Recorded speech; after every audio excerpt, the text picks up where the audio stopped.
Assalamualaikum warahmatullahi wabarakatuh. Saya dan teman-teman saya akan mempresentasikan studi kasus mengenai konsultasi kesehatan. Pada bagian pertama, saya akan memperkenalkan identitas perusahaan kami. Nama perusahaan ini adalah PT Sehat Sentosa Konsultan. Kami bergerak di jenis usaha konsultasi kesehatan dengan bentuk Badan Hukum Perseroan Terbatas atau PT. Kantor pusat kami berlokasi di Jalan Pajajaran nomor 100 Bogor. Dan untuk mempermudah akses pelanggan, kami menyediakan layanan melalui telepon, email, serta website resmi di Sehat Konsultan ID. Selanjutnya ada tentang perusahaan. Visi dan misi perusahaan ini didirikan pada tahun 2024 oleh para profesional muda dari bidang kesehatan masyarakat, nutrisi, dan manajemen rumah sakit. Kami hadir untuk membantu individu maupun perusahaan meningkatkan kualitas hidup melalui pendekatan yang ilmiah, edukatif, dan preventif. Visi besar kami adalah menjadi perusahaan konsultasi kesehatan terdepan yang holistik dan terpercaya. Untuk mencapainya, misi kami meliputi pemberian layanan konsultasi standar ilmiah, membantu perusahaan menciptakan lingkungan kerja yang produktif, meningkatkan kesadaran pola hidup sehat, serta membangun teknologi layanan digital. Selanjutnya ada sejarah perusahaan. Meskipun tergolong baru, kami memiliki rekam jejak yang terukur. Pada tahun 2024, kami resmi berdiri dengan misi memperkuat konsultasi kesehatan berbasis data. Keputusan solusi kesehatan yang diambil didasarkan pada angka dan fakta lapangan, seperti hasil pemeriksaan, bukan sekedar asumsi. Tahun 2024 sampai 2025, kami berhasil mengembangkan 3 lini layanan utama, mendapatkan klien pertama dari sektor institusi pendidikan dan skala menengah. Pada tahun 2025, saat ini telah memperluas portofolio atau bukti kerja, program edukasi sekolah, dan workshop nutrisi, serta sedang merancang layanan digital untuk jangkauan yang lebih luas di masa depan. Selanjutnya ada jenis dan bidang usaha. Usaha yang kami rancang bergerak di bidang jasa kesehatan terpadu. Perbedaan utama kami dengan klinik biasa adalah kami menggabungkan dua aspek, medis dan non-medis. Di sisi medis, kami menyediakan tindakan dasar seperti medical check-up oleh tenaga yang profesional. Di sisi non-medis, kami berfokus pada edukasi pencegahan dan manajemen kesehatan. Jadi, visi kami bukan sekedar hanya menyembuhkan orang sakit, tapi menjaga orang agar tetap sehat secara berkelanjutan. Selanjutnya ada segmen usaha. Siapa sih target pasar kami? Yang pertama, ada segmen medis. Kami menyasar individu yang butuh pemeriksaan rutin, serta institusi seperti sekolah dan perusahaan yang wajib melakukan screening atau tes awal untuk mendeteksi resiko penyakit sebelum gejalanya muncul, atau kesehatan berkala bagi anggotanya. Yang kedua, segmen non-medis targetnya adalah komunitas atau UMKM yang membutuhkan program gaya hidup sehat seperti gizi hingga pelatihan K3 di lingkungan kerja. Dengan segmentasi ini, layanan kami menjadi lebih fleksibel dan tepat sasaran. Selanjutnya, usaha yang dijalankan. Untuk layanan medis, kami menjalankan konsultasi dasar dan rujukan jika pasien butuh penanganan lebih serius. Kami akan mengarahkan ke fase selanjutan untuk layanan non-medis.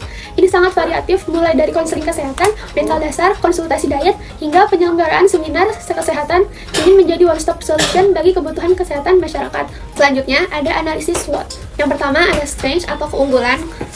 Keunggulan kami adalah perusahaan kami adalah toko serba ada atau one-stop solution untuk kesehatan. Tidak hanya menyediakan tindakan medis seperti cek kesehatan, tapi juga jasa konsultasi dan manajemen. Kami tidak hanya menunggu orang sakit lalu mengobatinya, kami secara aktif mengajak masyarakat untuk mencegah penyakit dan meningkatkan kualitas hidup mereka melalui edukasi. Selanjutnya, layanan kami dijamin kualitasnya karena dilakukan oleh tenaga medis berizin dan konsultan yang ahli di bidangnya, sesuai dengan sejarah pendirian perusahaan kami oleh para profesional muda. Kami memberikan kemudahan akses bagi klien, perusahaan, atau individu yang jauh tetap bisa berkonsultasi melalui platform digital sedang kami kembangkan. Selanjutnya ada weakness. Sebagai pemain baru, tantangan terbesar kami adalah membangun brand awareness dan biaya operasional medis yang memang cukup tinggi. Yang pertama, sebagai perusahaan yang baru berdiri tahun 2024, kepercayaan masyarakat belum sekuat klinik atau konsultan yang sudah ada puluhan tahun. Di dunia kesehatan, nama besar sangat berpengaruh terhadap keputusan orang untuk memilih layanan. Itulah sebabnya kami fokus untuk membangun portofolio atau bukti kerja kami. Selanjutnya, menjalankan layanan medis memerlukan modal besar. Perusahaan harus membeli alat-alat kesehatan, menjaga standar kebersihan, sterilisasi, serta membayar gaji tenaga ahli sesuai standar profesi. Selanjutnya juga kami sangat menjaga legalitas bisnis. Ini sangat bergantung pada keberadaan tenaga medis profesional yang berizin. Jika ketersediaan tenaga ahli ini terganggu, maka operasional layanan medis kami juga akan terdampak. Selanjutnya ada opportunities. Yang pertama, masyarakat saat ini sudah sadar bahwa mencegah lebih baik daripada mengobati. Ini adalah peluang besar bagi kita karena layanan non-medis kita berfokus pada preventif atau pencegahan. Selanjutnya, sekarang ini orang-orang ingin yang serba praktis. Mereka suka periksa kesehatan rutin, medical check-up, dan mengobrol dengan tenaga kesehatan melalui website atau video call tanpa harus antri di RS. Selanjutnya, sekolah butuh edukasi, nutrisi, perusahaan butuh program K3, dan pemerintah butuh mitra untuk program kesehatan masyarakat. Kita hadir sebagai mitra profesional bagi mereka. Selanjutnya, adanya alat-alat canggih seperti aplikasi pemantauan kesehatan, rekam medis digital, hingga alat cek kesehatan portable memudahkan kita memberikan layanan yang akurat. Selanjutnya ada treats. Kami harus bersaing dengan klinik mapan dan beradaptasi dengan regulasi kesehatan yang sangat ketat di Indonesia.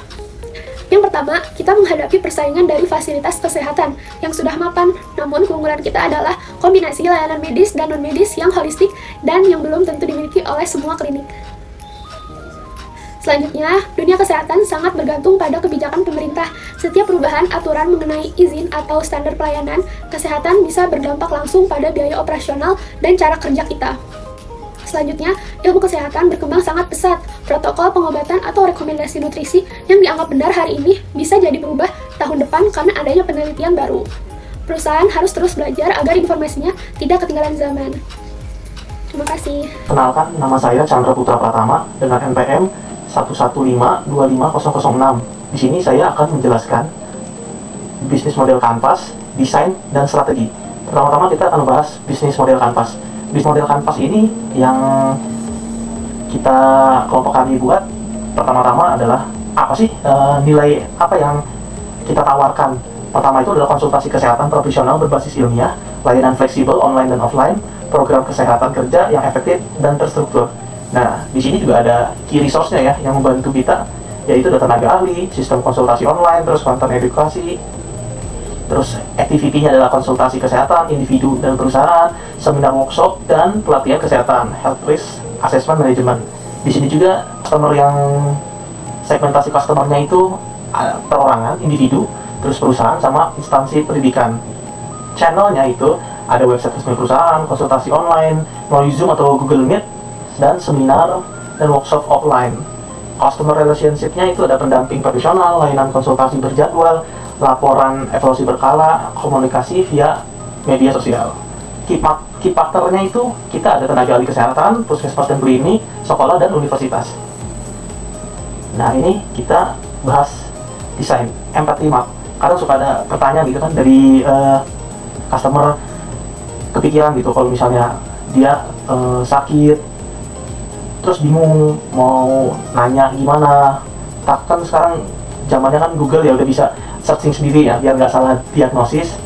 Adalah kita sebagai perusahaan yang menawarkan konsultasi kesehatan, ini ada beberapa pemikiran-pemikiran pelanggan yang kita dapatkan dari pelanggan yang tadi. Pertama, takut salah mendiagnosa karena mencari sendiri kan, jadi butuh bantuan yang profesional. Terus ada pengguna juga yang merasakan cemas, takut, tidak nyaman, mengalami gangguan kesehatan. Di sisi lain juga mereka juga berharap mendapatkan rasa aman dan tenang setelah berkonsultasi dengan tenaga medis. Terus pengguna biasanya mencari informasi kesehatan terlebih dahulu melalui internet atau bertanya kepada orang terdekat. Jika keluhan berlanjut, barulah mereka memutuskan untuk melakukan konsultasi kesehatan. Pengguna sering mengatakan ingin mendapatkan penjelasan yang jelas dan mudah dipahami. Mereka juga mengatakan ingin konsultasi yang tidak ribet dan bisa dilakukan dengan cepat. Di sini ada pain-nya, sakitnya itu pengguna mengalami kesulitan mendapatkan akses konsultasi kesehatan yang cepat. Waktu tunggu lama, biaya tidak pasti, dari rasa bingung menentukan langkah medis menjadi hambatan utama. Apa sih yang didapatkan pelanggan? Gain-nya itu pelanggan ke pengguna mengharapkan layanan konsultasi kesehatan yang mudah diakses, memberikan informasi yang terpercaya, membantu mengambil keputusan medis, serta memberikan rasa aman dan tenang. Nah, selanjutnya itu ada strategi. Di strategi ini pertama-tama market force ya, ada market issue. Tingginya angka diabetes dan hipertensi penderita PTM meningkat drastis, tapi penanganan di rumah sakit seringkali hanya fokus pada obat, bukan gaya hidup. Nah, strategi bisnisnya itu adalah dengan spesialis klinik membangun layanan konsultasi spesialis manajemen gaya hidup secara holistik, bukan sekadar resep obat. Terus juga market segment, analisisnya itu pekerjaan urban yang usianya 20-45, mereka sadar kesehatan tapi sibuk, stres tinggi, dan memiliki resiko gaya hidup sedental, banyak duduk lah. Strategi bisnisnya itu adalah corporate wellness program, menawarkan paket langganan langsung ke perusahaan untuk konsultasi kesehatan rutin bagi karyawannya. Terus ada needs and demand. Analisisnya itu adalah validasi dan personalisasi. Masyarakat lelah dengan hoax dan butuh jawaban. Apa yang harus saya makan? Bukan saran umum dari Google. Strategi bisnisnya adalah evidence-based content, menyediakan fitur chat bersama orang yang paham, yang mengerti, yang expert, dan konten edukasi yang divalidasi dokter secara personal dan sesuai profil medis klien. Switching cost, psikologi kepercayaan trust. Pasien sulit pindah jika data medis dan historis keberhasilan diet mereka sudah terekam dengan rapi di satu tempat. Strategi bisnisnya adalah health data tracking, membuat aplikasi yang mencatat histori gula darah dan program kesehatan pasien hingga pasien mereka rugi jika pindah ke platform lain. Market force-nya lagi nih, revenue attractiveness. Nah, analisisnya adalah kebutuhan berkelanjutan. Masalah diabetes atau obesitas tidak selesai dalam satu konsultasi, butuh pendampingan bulanan. Strategi bisnisnya subscription model, mengalihkan biaya konsultasi perkunjungan menjadi model langganan bulanan agar pendapatan bisnis lebih stabil. Nah, ini adalah komponennya dari industri force. Pertama, kompetitor. Analisisnya adalah rumah sakit dan klinik tradisional, pemain lama yang memiliki kredibilitas tinggi dan fasilitas lengkap, namun birokrasi pelayanan seringkali lambat. Strategi bisnisnya adalah dengan niche fokus, memfokuskan diri sebagai mitra kesehatan yang lebih cepat, intim, dan fokus pada pemulihan harian yang tidak ditangani secara detail oleh rumah sakit. New entrants. Analisisnya adalah startup kesehatan digital dan influencer. Banyak aplikasi baru dan individu seperti health coach yang masuk ke pasar dengan biaya rendah dan pemasaran media sosial yang kuat. Strategi bisnis kita itu adalah high standard dan licensing, menggunakan tenaga medis berlisensi resmi sebagai nilai jual utama untuk membedakan diri dari pemain baru yang hanya bermodalkan pengalaman pribadi. Terus ada substitute produk dan service. Analisisnya self-diagnose dan herbal. Pelanggan sering beralih ke mencari gejala dari Google, menggunakan jamu atau alat cek kesehatan mandiri di rumah daripada konsultasi. Nah, strategi bisnisnya kita fokus kepada akurasi dan menyarankan aksi, memberikan hasil analisis yang jauh lebih akurat daripada Google, dilengkapi dengan rencana aksi nyata yang tidak bisa diberikan oleh informasi umum. Terus juga ada supplier dan value chain actor. Analisisnya laboratorium dan farmasi. Bisnis bergantung pada laboratorium untuk data cek darah dan apotek untuk pengiriman obat. Strategi bisnisnya itu strategi partnership, melakukan integrasi sistem dengan laboratorium pihak ketiga agar hasil tes pasien otomatis masuk ke dashboard, menciptakan ekosistem yang mulus. Terus juga ada stakeholder, Kementerian Kesehatan dan organisasi profesi. Kebijakan pemerintah tentang rekam medis elektronik dan standar praktik konsultasi sangat mempengaruhi operasional. Strategi bisnisnya itu dengan regulatory compliance, memastikan seluruh sistem operasional sesuai dengan standar pemerintah dan perlindungan data pribadi pasien untuk meningkatkan kepercayaan investor dan publik. Di ini ada key trendnya. Pertama itu ada teknologi trend. Analisisnya itu adalah AI dan wearable device, penggunaan jam tangan pintar untuk monitor detak jantung atau gula darah secara real time, dan AI untuk analisis gejala awal. Strategi bisnisnya adalah dengan integrasi data, mengintegrasikan aplikasi dengan perangkat wearable yang seperti Apple Watch dan Google Fit agar konsultasi bisa memberi saran berdasarkan data real, bukan sekedar tebakan. Terus ada regulatory trend, analisisnya seperti satu sehat dan privasi data, kewajiban integrasi rekam medis nasional dan aturan ketat perlindungan data pribadi. Strategi bisnisnya ada compliance fitur, menjadikan sertifikasi keamanan data dan kepatuhan regulasi pemerintah sebagai nilai jual untuk membangun rasa aman pasien. Terus ada societal dan cultural trend, analisisnya preventive over curative, pergerakan pola pikir masyarakat urban dari mengobati menjadi mencegah serta peningkatan kesadaran akan mental health. Strategi bisnisnya ada lifestyle coaching, menyediakan paket konsultasi holistik yang menggabungkan kesehatan fisik, nutrisi, dan manajemen stres. Key trendnya terus ada socio-economic trends, analisis aging population dan middle class growth, meningkatnya jumlah lansia yang butuh perawatan kronis dan kelas menengah yang bersedia membayar lebih untuk kenyamanan.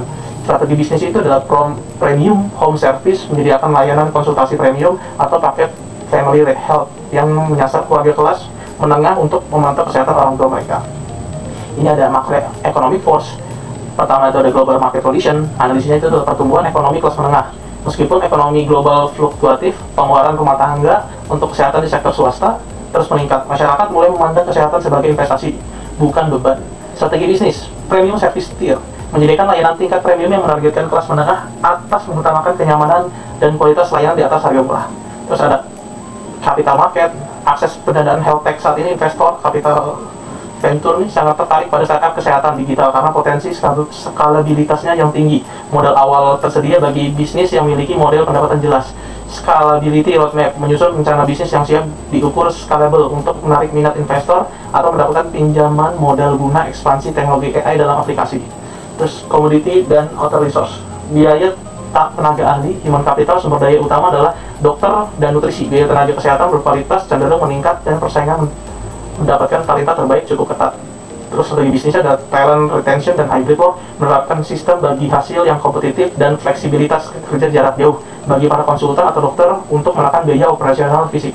Economic infrastruktur, penetrasi internet dan digital payment. Infrastruktur digital di Indonesia sudah sangat mendukung pembayaran non-tunai dan konsultasi video yang stabil di era perkotaan. Nah, strategi bisnisnya adalah seamless payment integration, mengintegrasikan berbagai metode pembayaran digital, e-wallet atau bank transfer untuk memudahkan transaksi instan tanpa hambatan infrastruktur fisik. Ini ada progresnya. Pertama, mengarahkan mobilize, aktivitasnya itu menentukan tujuan jasa konsultasi kesehatan. Faktor penentu keberhasilannya itu tim yang tepat, konsultasi kesehatan, admin, dan IT. Bahaya kuncinya itu menaksir terlalu tinggi nilai ide awal. Ini juga activity ada menguji ide bisnis awal, online atau offline, menguji rencana layanan, merakit tim profesional. Faktor penentunya tujuan proyek yang jelas dan realistis. Memahami, understanding.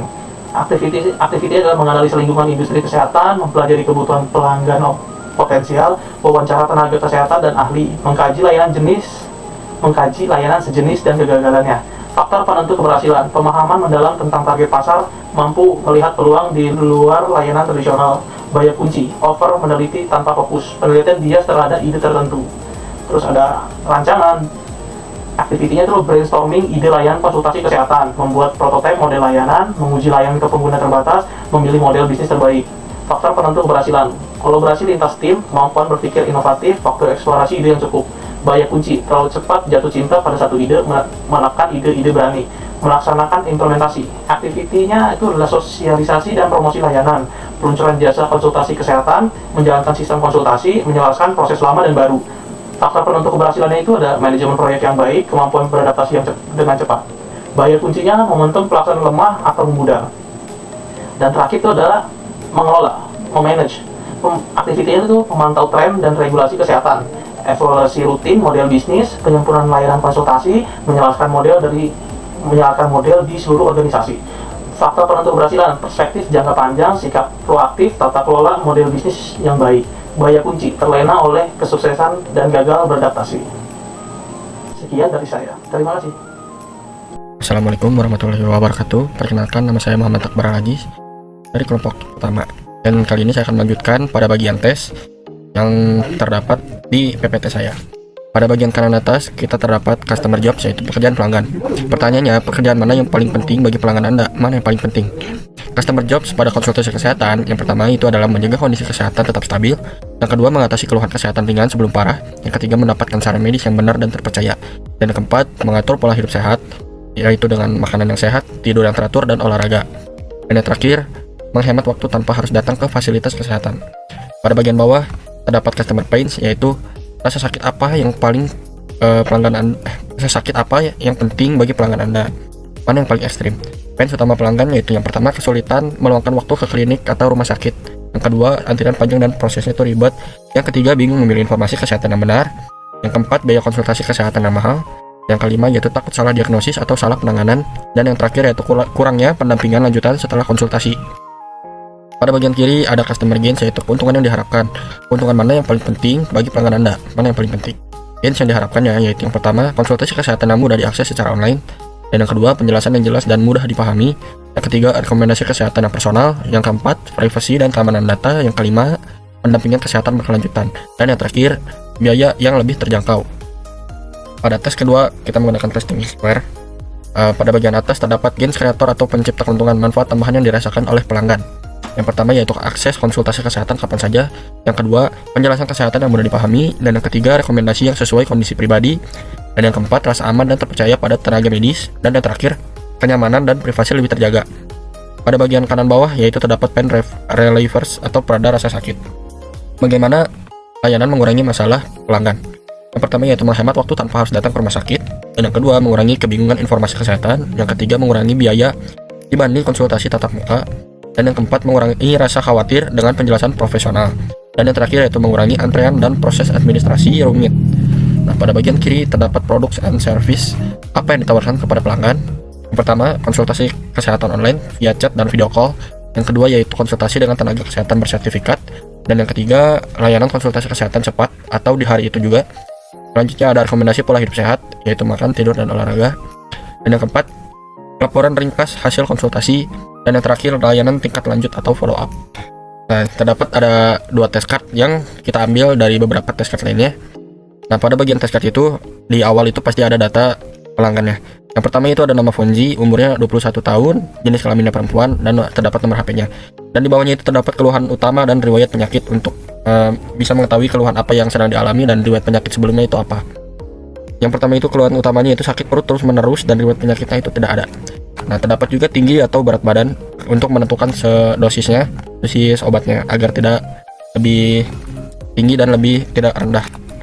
Terdapat jenis konsultasinya yaitu kesehatan umum, lalu metode konsultasinya melalui offline, lalu ada penilaiannya, terdapat bintang 3. Dan terdapat juga saran di paling bawah yaitu tolong lebih ditingkatkan lagi kualitas konsultannya karena diagnosanya yang diberikan tidak begitu yakin. Nah, pada tes card kedua terdapat nama David, umur 25 tahun, jenis kelaminnya laki-laki, dan terdapat nomor HP-nya. Keluhan utamanya yaitu kepala terasa pusing terus-menerus jika pada malam hari. Riwayat penyakitnya tidak ada. Dan tinggi berat badannya 173 cm, berat badannya 60 kg. Jenis konsultasi yang dilakukan yaitu kesehatan umum, metode konsultasinya melalui online. Dan penilaiannya bintang 3. Dan terdapat juga saran yaitu gunakan chatbot untuk mengetahui apa yang saya rasakan ketika ingin konsul tapi sudah malam, yaitu sudah tutup. Cukup sedikit. Nah, cukup pada bagian saya lanjutkan kepada teman saya untuk melakukan presentasi selanjutnya. Saya tutup dengan Assalamualaikum warahmatullahi wabarakatuh. Oke, selanjutnya kita masuk pada tahap evolve. Jadi pada tahap evolve, fokusnya adalah bagaimana model bisnis ini terus dikembangkan secara berkelanjutan. Bukan cuma berhenti di perencanaan awal, tapi memastikan solusi yang kita buat benar-benar relevan melalui proses build, measure, dan learning. Yang pertama ada build. Build adalah tahap membangun solusi awal berdasarkan kebutuhan dan permasalahan pelanggan. Tujuannya adalah mengubah asumsi bisnis menjadi solusi nyata yang bisa diuji. Kualitas konsultasi. Memastikan setiap sesi konsultasi, individu atau perusahaan berjalan tepat waktu dan sesuai standar medis yang dijanjikan. Maksud dari kualitas konsultasi di sini adalah memastikan bahwa layanan yang diberikan benar-benar konsisten, tepat waktu, dan sesuai dengan standar medis. Ini penting karena kualitas konsultasi menjadi dasar kepercayaan pelanggan terhadap pelayanan kesehatan digital. Akurasi medis. Setiap hari, pastikan konsultasi tetap sesuai dengan standar konsultasi profesional berbasis ilmiah. Ini penting untuk mengatasi customer pain berupa takut salah diagnosis atau salah penanganan. Akurasi medis ini kami fokuskan untuk menjawab customer pain utama, yaitu rasa takut pelanggan terhadap salah diagnosis atau salah penanganan dengan pendekatan berbasis ilmiah dan profesional. Kami ingin memastikan keputusan medis yang diberikan dapat dipertanggungjawabkan. Akses konsultasi kapan saja. Ini merupakan gain kreator yang diinginkan pelanggan. Pastikan sistem teknis pada channel Zoom, Meet, chatbot selalu siap sedia setiap saat tanpa kendala. Kemudahan akses ini menjadi nilai tambah bagi pelanggan dengan menyediakan berbagai channel konsultasi dan memastikan sistem teknis selalu siap. Pelanggan merasa lebih aman karena layanan dapat diakses saat dibutuhkan. Kedua, ada measure. Measure adalah tahap mengukur kinerja solusi yang sudah dibangun.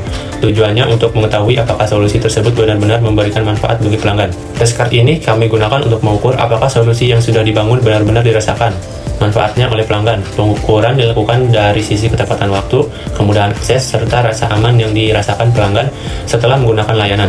Dari hasil pengukuran, terlihat bahwa layanan sudah cukup membantu pelanggan, namun masih terdapat beberapa kendala terutama pada aspek teknis dan kejelasan penyampaian informasi. Hal ini menunjukkan bahwa layanan sudah berjalan tetapi belum sepenuhnya optimal. Ketiga, ada learn. Learn adalah tahap pembelajaran dari hasil pengukuran. Tujuannya untuk menentukan perbaikan atau pengembangan model bisnis ke tahap berikutnya. Pertama, ada apa yang ingin dipelajari atau learning objective. Mempelajari apakah layanan konsultasi kesehatan digital mampu berjalan tepat waktu dan konsisten sesuai standar medis, memberikan akses konsultasi kapan saja tanpa kendala teknis, menjaga akurasi medis berbasis ilmiah sehingga mengurangi rasa takut pelanggan terhadap salah diagnosis atau salah penanganan. Learning objektif ini menunjukkan apa yang kami pelajari dari layanan yang sudah dijalankan, yaitu apakah layanan tersebut benar-benar konsisten, aman, dan mampu mengurangi ketakutan pelanggan. Kedua, ada hipotesis atau asumsi awal. Jika setiap sesi konsultasi dijalankan sesuai SOP medis dan tepat waktu, maka tingkat kepercayaan pelanggan meningkat. Jika sistem konsultasi Zoom, Meet, atau chat siap digunakan 24/7, pelanggan akan merasakan lebih aman dan terbantu, terutama pada kondisi darurat.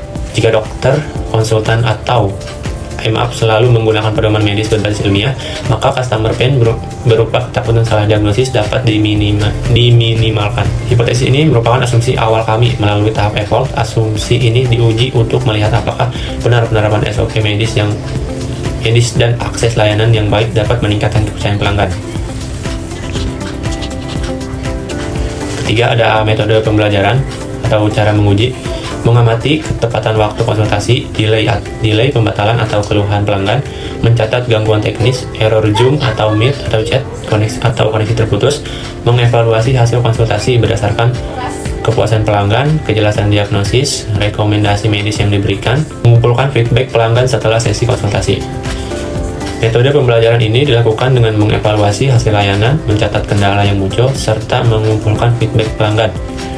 Dari sini kami bisa mengetahui bagian mana yang perlu diperbaiki. Keempat, hasil yang diharapkan, expected learning. Pelanggan merasa layanan profesional, aman, dan terpercaya. Tingkat komplain terkait keterlambatan, gangguan teknis, ketidakjelasan diagnosis menjadi lebih rendah. Layanan dianggap mampu menjawab customer pain utama, yaitu takut salah diagnosis atau salah penanganan. Hasil yang diharapkan adalah layanan yang semakin profesional, minim kendala teknis, dan mampu menjawab customer pain utama secara lebih efektif. Jadi, secara keseluruhan, tahap evolve membantu bisnis untuk terus belajar dan beradaptasi sehingga model bisnis tidak hanya berjalan, tetapi juga berkembang sesuai kebutuhan pelanggan. Siklus build, measure, dan learn memastikan model bisnis terus berkembang berdasarkan data dan kebutuhan pelanggan. Terima kasih, mungkin sekian dari kelompok kami. Wassalamualaikum warahmatullahi wabarakatuh.